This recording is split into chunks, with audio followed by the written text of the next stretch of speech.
experiência de Jesus. A experiência de Jesus. O que adianta eu praticar a justiça? Jesus foi aquele que foi a justiça encarnada. Foi a vontade de Deus aqui, o verbo encarnado, a vontade de Deus toda praticada e feita. E o que aconteceu com Jesus? E aí vem uma pergunta. Como eu já falei para vocês antes, precisamos quebrar muitos paradigmas. E um deles nós vamos quebrar hoje em relação a Jesus. E em relação ao silêncio de Deus a respeito de Jesus. Mas para eu falar sobre isso, você vai ter que acompanhar atentamente. Muita gente ensina que quando Jesus estava lá na cruz do Calvário, não esqueça a pergunta, onde está Deus quando o justo sofre, não é? Não falei isso? Essa é a pergunta. Muita gente acredita que quando Jesus estava lá na cruz do Calvário, o Pai virou as costas para Jesus. Você está aí com os pecados da humanidade, só vou te deixar sozinho, agora você vai ter que se virar sozinho para poder redimir toda a humanidade. Vocês já ouviram isso? Você já aprendeu isso? Deus virou as costas para Jesus? E se eu disser para você que isso não aconteceu?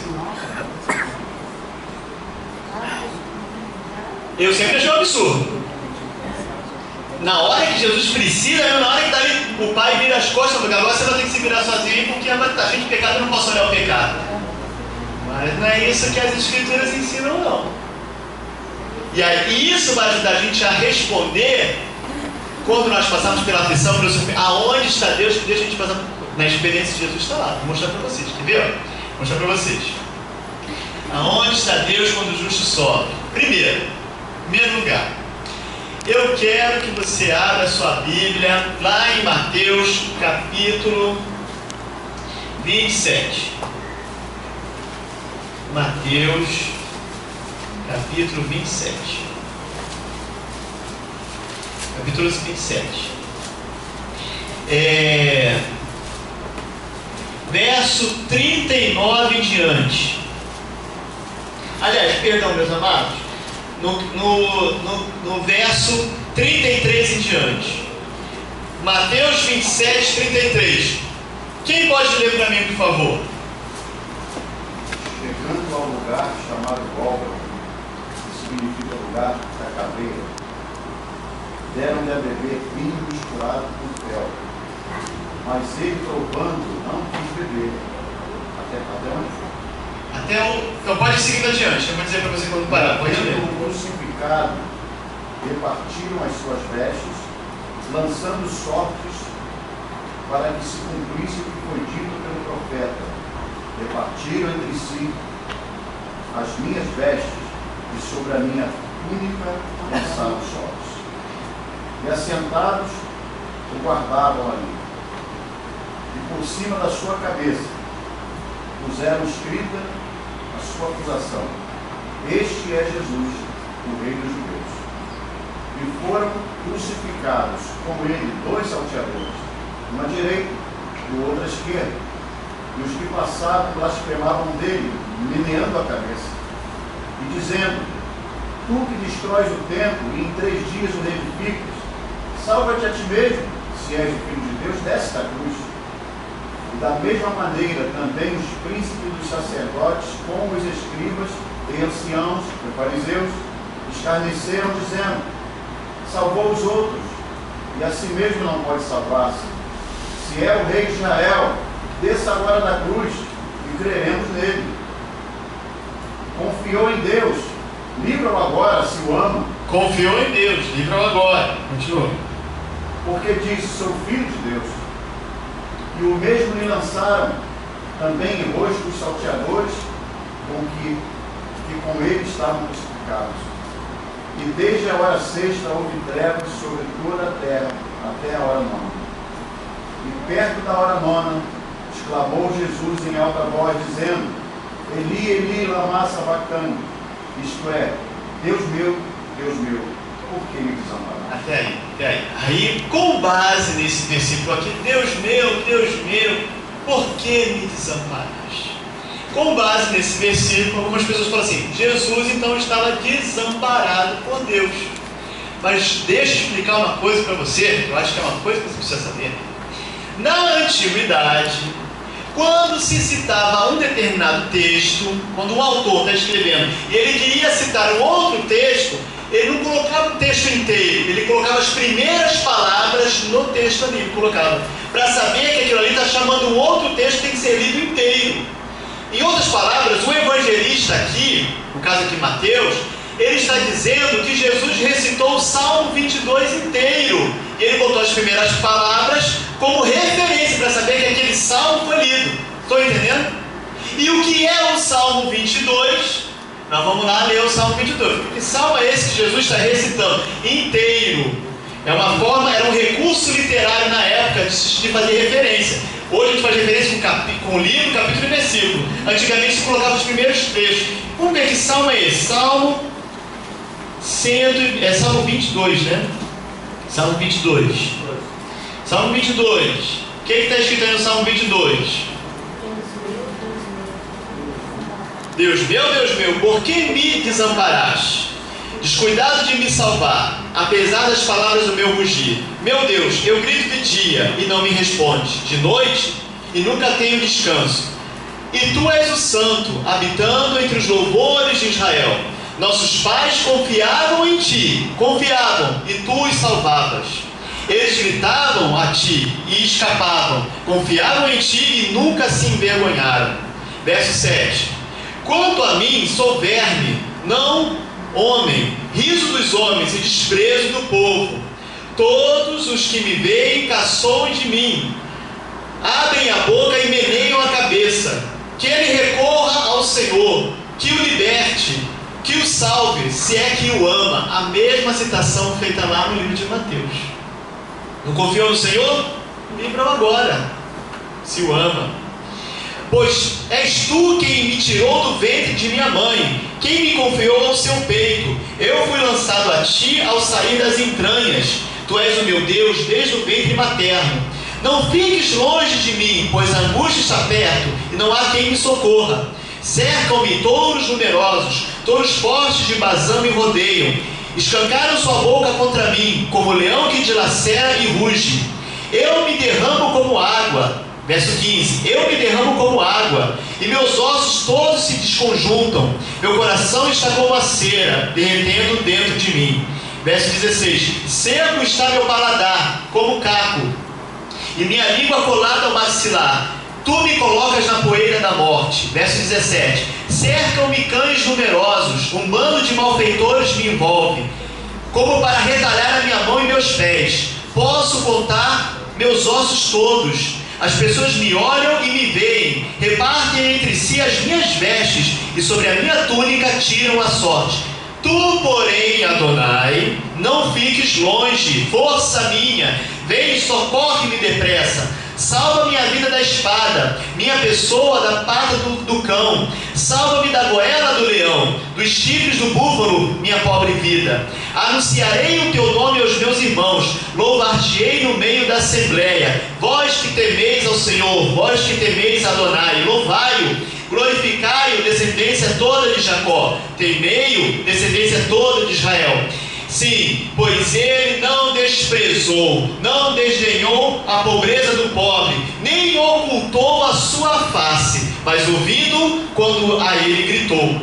De ti vem meu louvor na grande assembleia, cumprirei os meus votos frente àqueles que o temem. E aí por aí vai. O Salmo 22 é um salmo em que o justo, se sentindo afligido, se sentindo sozinho, ele faz uma declaração de fé, de confiança, de que Deus vai tirar ele daquela situação. É um salmo de confiança. Então Jesus, lá na cruz do Calvário, ele começa a citar o Salmo 22, porque na verdade ele sabe que o fim dele vai ser um fim de glorificado por Deus. É um salmo de confiança. E aqui o texto é bem claro. Olha, sim, ele não me desprezou, nem ocultou a sua face. Repartem as minhas vestes. Esse salmo aqui está falando exatamente toda a experiência que Jesus passou lá na cruz. Ou seja, Deus não desampara os seus. Ainda que o justo se sinta desamparado, o fato é, a minha sensação não corresponde com a verdade, com a realidade. A realidade é, ainda que você se sinta sozinho, Deus está contigo. É o que o Salmo 22 quer falar. Então Jesus estava lá na cruz, passando por tudo aquilo, passando pelo ocultamento, pelo silêncio de Deus, mas de fato Deus não tinha deixado, não desamparou Jesus. E Jesus cita o salmo de confiança: ainda que eu me sinta desamparado, eu sei que no final de tudo eu vou me levantar na sua assembleia. Ou seja, aqui ele está falando da sua ressurreição, ele se levantar no meio dos seus irmãos. E aí vocês vão perceber o seguinte: então, a resposta, a pergunta: aonde então estava Deus que deixou Jesus passar por tudo aquilo? Aonde está Deus quando o justo sofre? Vou te dizer, Deus estava em Jesus. Deus está com o justo. Deus também está sofrendo com você quando você está sofrendo. Você sabia disso? Deus passa com você. Deus sabe exatamente tudo o que você sente. Lá o livro do profeta Zacarias diz assim: quem me toca é como se tocasse na menina dos meus olhos. Sabe o que é isso? Se eu vim aqui com o meu dedo aqui, ó, eu vou começar a piscar, porque é a defesa do organismo, porque a menina dos olhos é uma coisa delicada que causa dor. Se eu bater por aqui, você sentir dor. Então quem toca no ungido de Deus, quem toca no justo de Deus, é como se estivesse tocando no olho do próprio Deus. E aí, para completar, eu quero que vocês vão lá em 2 Coríntios, capítulo 5.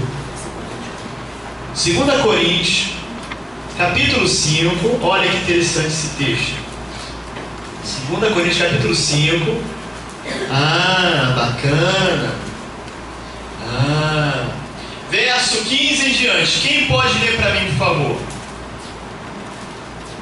E ele morreu por todos, para que os que vivem não vivam mais para si, mas para aquele que por eles morreu e ressuscitou. Continua.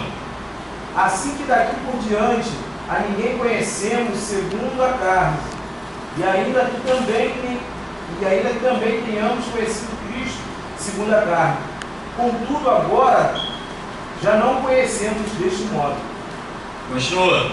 Assim que, se alguém está em Cristo, nova criatura é, e as coisas velhas já passaram, eis que tudo se fez novo.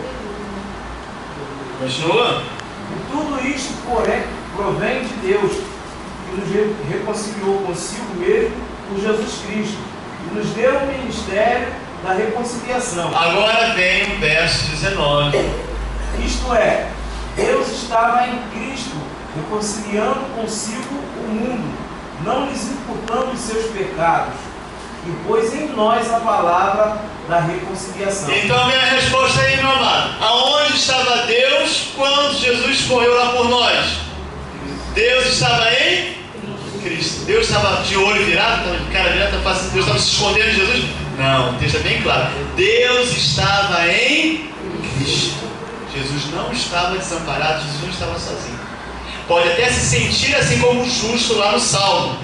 É a sensação que contradiz a realidade do fato. O fato é, Deus é fiel, jamais te desampara.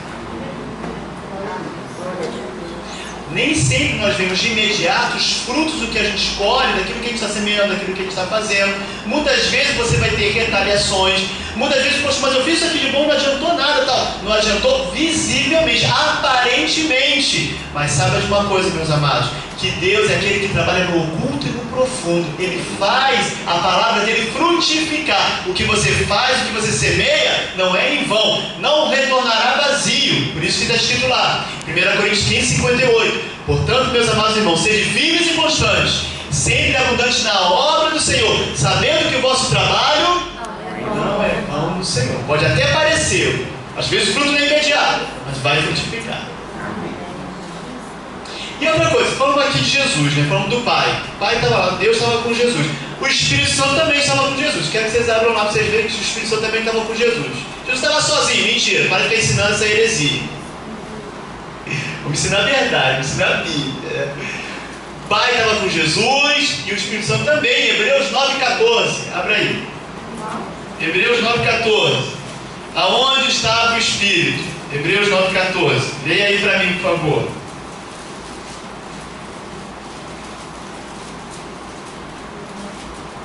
Quanto mais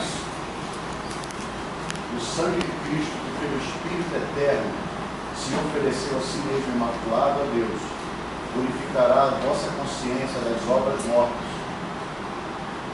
para servir ao teu filho? Olha que interessante, está vendo só? Aquele que diz que, o que está escrito aí, ó? Aquele que, pelo Espírito eterno, ou seja, além de Jesus estar também Deus, o Pai estava com Jesus, além de Jesus estar com o Pai, o Espírito Santo também estava com Jesus quando ele estava se oferecendo, então não estava desamparado. Então, meu amado, o Espírito de Deus te acompanha. Se você é um seguidor de Jesus, se você está no espaço de Jesus, Jesus passou pelo sofrimento, está lá, está no protocolo, está no espaço. E às vezes quer, vou para cá, não, esse não é seguidor, vai ter que ir lá pisar nas pisaduras do sofrimento também, vou ter que seguir, ó, vou ter que padecer também. Ele padeceu, estou no caminho, mas ele não estava sozinho e desamparado. O Pai estava com ele e o Espírito Santo também. Isso mostra, meus amados, que a nossa vida, aquele que entrega a sua vida a Deus, de maneira nenhuma sai com ele perdendo. Não.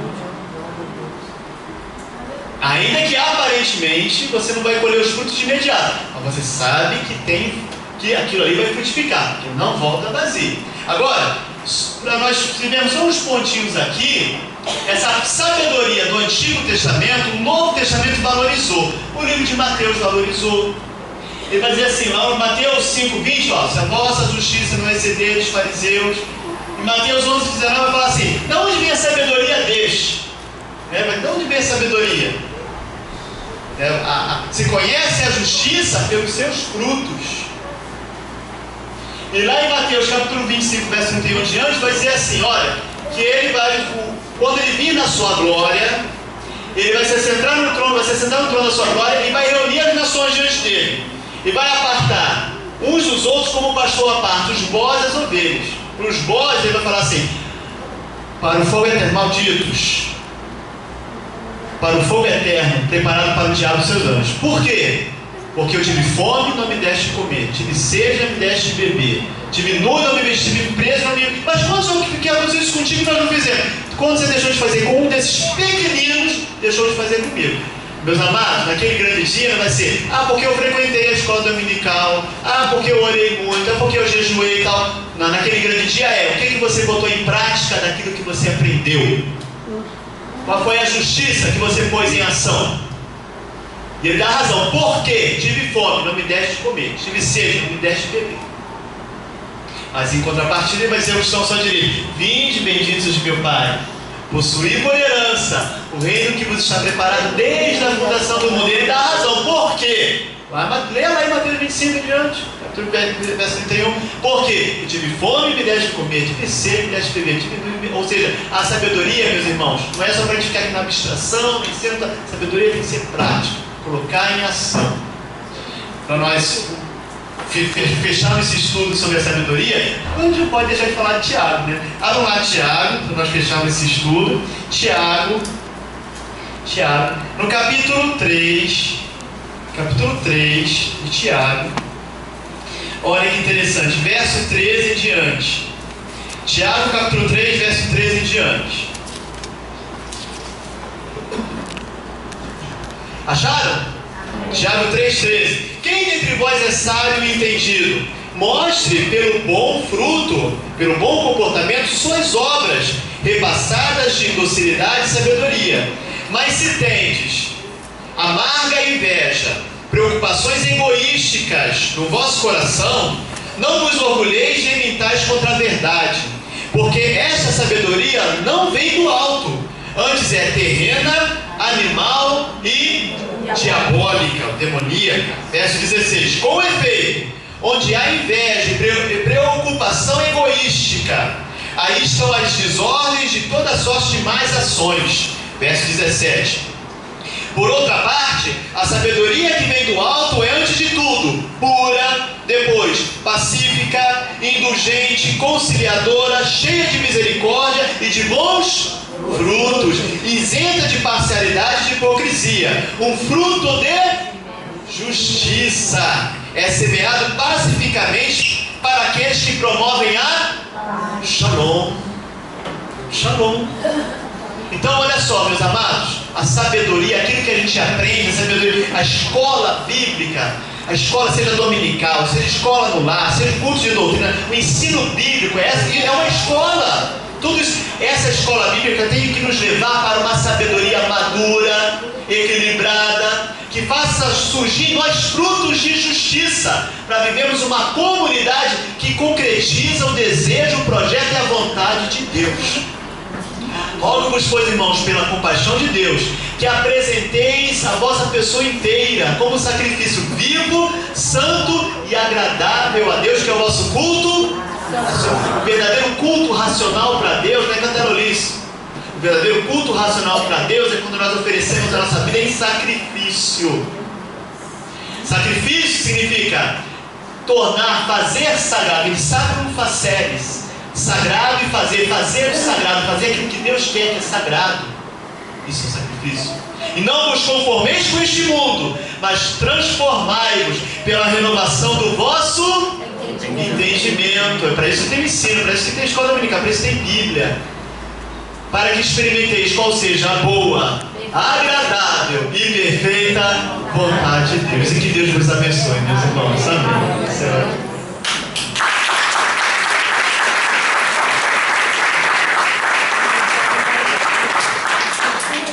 Glória a Deus.